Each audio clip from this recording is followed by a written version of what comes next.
કેમ છો બધા તો મિત્રો? ઉમ્મીદ છે કે તમે બધા બચો.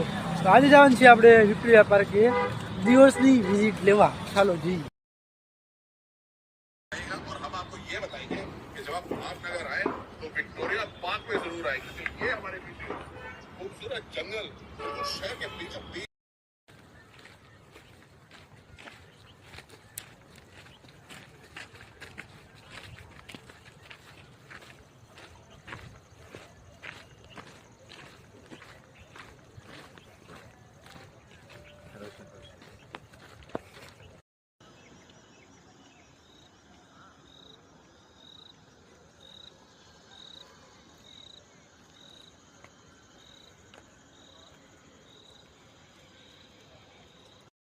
તો મિત્રો આપણે આવ્યા હતા અત્યારે વિક્ટોરિયા પાર્કની મુલાકાતે. તો અત્યારે જઈશી બોર્ડિંગે, પણ હવે ત્યાં સુધીમાં ફૂલ અંધારું થઈ ગયું છે.